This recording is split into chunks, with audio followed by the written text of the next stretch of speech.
ہے کہ شہاب بھائی کو لے کے آج میں صبح بھی میں اس پہ یوٹیوب پہ دیکھ رہا تھا، کوئی جنت تک چینل تھا، داڑیاں رکھ کے لوگ جھوٹ بول رہے کہ جی فلاں جگہ پہنچ گئے، فلاں جگہ پہنچ گئے.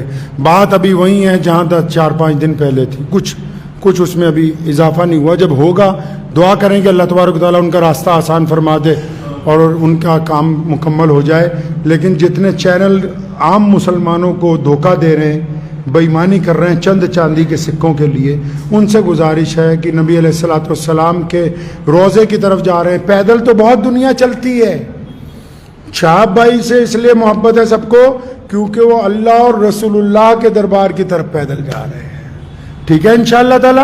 دعا میں تمام حضرات ان کو یاد رکھیں اور دعا کیجئے اللہ تبارک و تعالیٰ ان کا یہ مسئلہ جو حل کر دے. وآخر الدعوان. زیادہ ہو گیا لیکن ایک مولوی کا چھوٹا سا قصہ تمہیں سناتا ہوں، ذاتی اپنا بھی کچھ دنوں پہلے کا. میرے پاس ایک مولانا آئے، اکثر لوگ آتے ہیں، میں اندر آفس میں بیٹھا ہوا کچھ کر رہا تھا، ملاقات ہوئی تو ان کے لیے چائے پانی بھی آیا. تو میں نے پوچھا کیسے آنا ہوا؟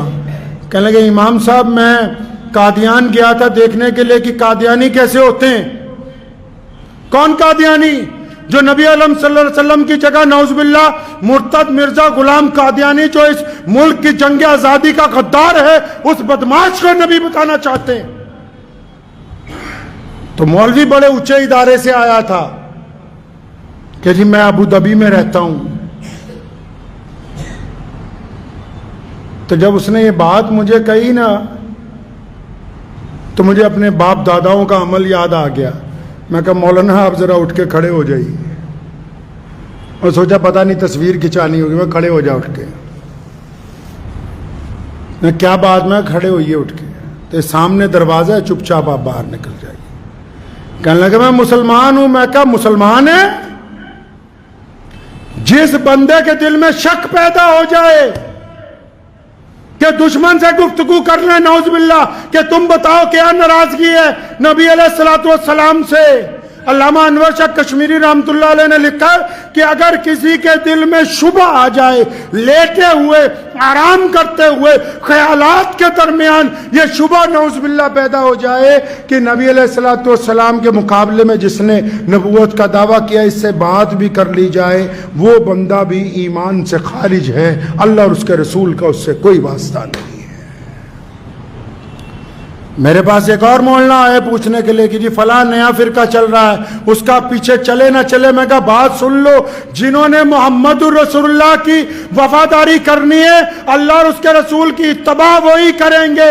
غداروں کی نہ ہم نے کل پرواہ کی، غداروں کی نہ آج ہم پرواہ کرتے ہیں. جس دن سے رسول اللہ نے دین کی ابتدا کی ہمارے پیرلل دشمن چلتا آ رہا ہے، منافقین پیرلل چلتے آ رہے ہیں. لیکن تاریخ اٹھا کر دیکھ لو، منافقت کرنے والے بھی پیچھے ہیں، دشمنی کرنے والے بھی پیچھے ہیں. کائنات میں اگر سب سے بلند کسی کا نام ہے تو وہ محمد الرسول اللہ کا ہے.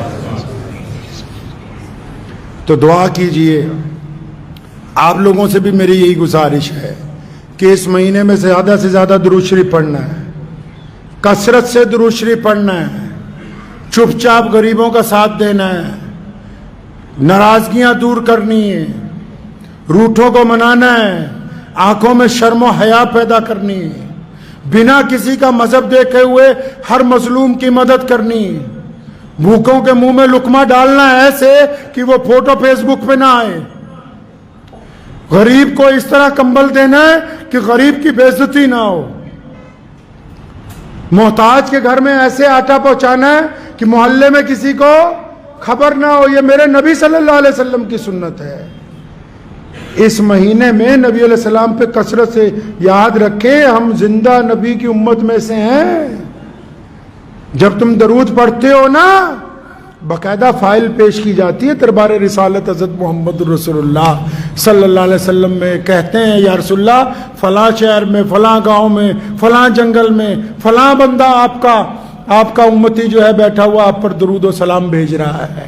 اور کیوں نہ بھیجے، کائنات میں ہے ہی ایک ذات جس کے لیے اللہ نے یہ کمال کر دیا. خود فرمایا اللہ تعالیٰ نے کہ میرے بندو میں خدا ہو کے رسول اللہ پر درود بھیجتا ہوں، تم بھی محمد رسول اللہ کے اوپر درود بھیجا کرو.